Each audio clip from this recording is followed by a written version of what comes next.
como todos los lunes a las 21 horas por Radio Sónica, y homenajeando a Lía Chiara y su novela Agua, escuchábamos Como el agua.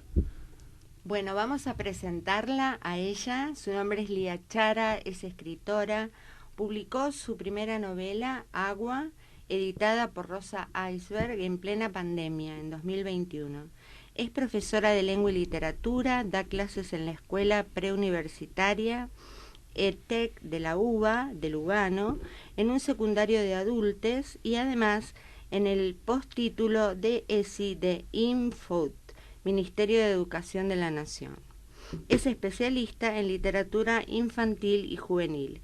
Tiene publicados artículos de investigación en el campo. Forma parte de un grupo de acción poética donde realiza irrupciones en la calle con la puesta en voz de la poesía. Actualmente está trabajando en proyectos relacionados con poesía e ilustración y además está escribiendo su próxima novela. Bueno, Lía, para que nuestros oyentes te conozcan, nos gustaría con Gabriel que leyeras apenas 10 líneas de un fragmento que a vos te guste. Bueno, Esto es Agua. esto es Agua. Muchas gracias por la invitación. Empiezo. El agua está más transparente que nunca, pienso, mientras la medusa me lleva al centro y nos sumerge.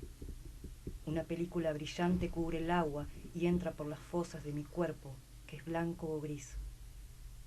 La medusa tiembla, parece invocar, mientras lo repite una y otra vez, mi nombre. El sonido se vuelve cóncavo en mis oídos. Ella me sorprende desde abajo con su mano y me cubre. Pasa lengua sobre el cuello que se abre como lámina. El cielo se ilumina de verde. Vuelan escamas doradas que caen suspendidas sobre el cloro. La medusa sacude con sus brazos el agua que estalla en el aire y nos levanta. Arranco con los dientes la piel desde el hombro y descubro piel verde y dorada. Caigo convertida. Vuelvo al mar. Bueno, ¿de qué se trata Agua, Lía? Contanos. Este pedacito que acabamos de leer es una parte importante de la novela. Y contanos un poco de qué se trata Agua. ¿Cuáles fueron tus premisas para escribirla?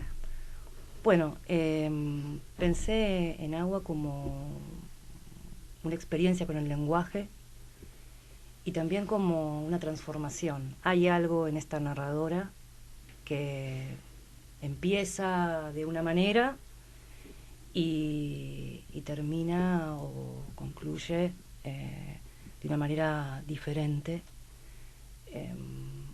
Podríamos decir que es una metamorfosis lo que ocurre con este personaje que narra en primera persona,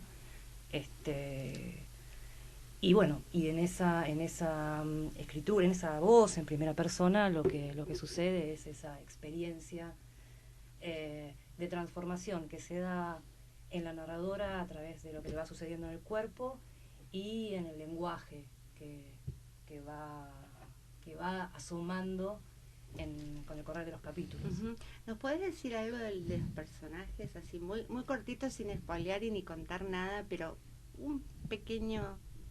Bueno, son 3 mujeres, 2 mujeres y una tercera mujer, entre comillas, que es como una medusa, y entre estas 3 mujeres hay una relación que se produce la narradora con una de ellas, que se llama Flora.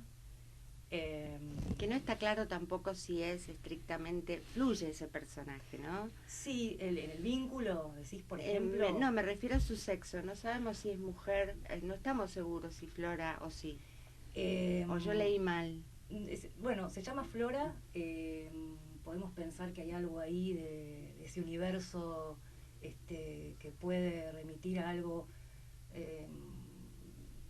no humano, de una índole más, no sé, acuática. Uh-huh. Y después está este personaje de la medusa que empieza a tener una relación con la narradora. Y entre estos 3 personajes empieza a establecerse una relación que va creciendo a lo largo de esta obra. Uh-huh. Yo voy a citar lo que dijo Gabriela Cabezón Cámara de esta novela. Dijo: Agua es una novela extraordinaria, un poema, ¿no? Y con esto junta dos conceptos interesantes, narrativa y poesía. ¿Vos encontrás que hay ejes en común entre una y otra, entre la poesía y la narrativa? Sí, claro que sí. En esta obra, primero que me salió como orgánicamente escribirlo así, la parte narrativa y poesía están entrelazadas. Me cuesta pensar en los géneros tan separados. Hay como muchos elementos en común. La metáfora está en la narrativa y está en la poesía y circula de un lado al otro. Y hay algo del lenguaje, ¿no? Pero me interesa pensar podríamos pensar como que hay dos extremos, ¿no? La narrativa por un lado, la poesía por el otro, y en el medio hay como matices. Me gusta pensar como a la literatura en esos matices, entre la narrativa y la poesía. Bien. Yo pienso, por ejemplo, no sé, en el libro de los pasajes de Benjamin o en los libros fragmentarios de Céline, y Agua tiene algo de eso, ¿no? Son como flashes, fragmentos pequeños.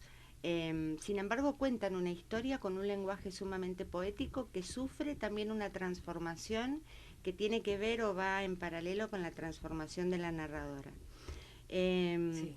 Bueno, hablando de las taxonomías, ¿pensás esto de que los géneros tan rígidos, con estas clasificaciones tan rígidas, se tienen que mantener, o ya en esta época es como que hay una continuidad, como que fluyen como el agua, ¿no? Por ejemplo, pensando en un escritor, qué sé yo, como el chileno que escribió Los Detectives Salvajes, Bolaños, ¿no? Sí. Que es un híbrido entre el ensayo y el cuento, por ejemplo. Uh-huh.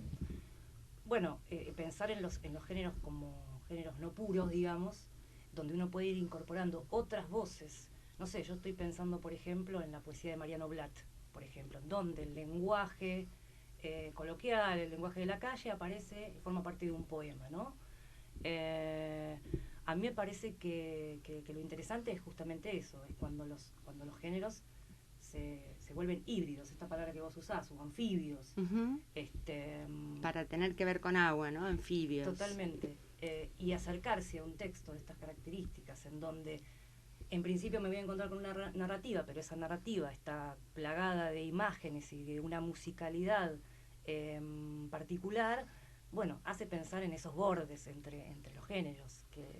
Ahora, vos decís que no te lo propusiste, el texto nació un poco así, o hubo una intencionalidad. El texto nació, se fue haciendo de esta manera, pero después, en la medida que fui reconociendo ese texto, ¿no? Y cómo ese texto iba creciendo, ahí sí había, me propuse una columna vertebral que fue guiando el trabajo, sobre todo con el lenguaje.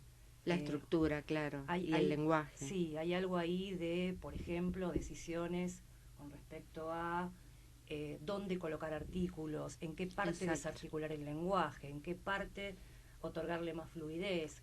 Y eso iba de la mano de este personaje narrador que va como desestructurándose, desarmándose, para poder encontrar otra forma para vivir en otro medio que no es tal vez el convencional.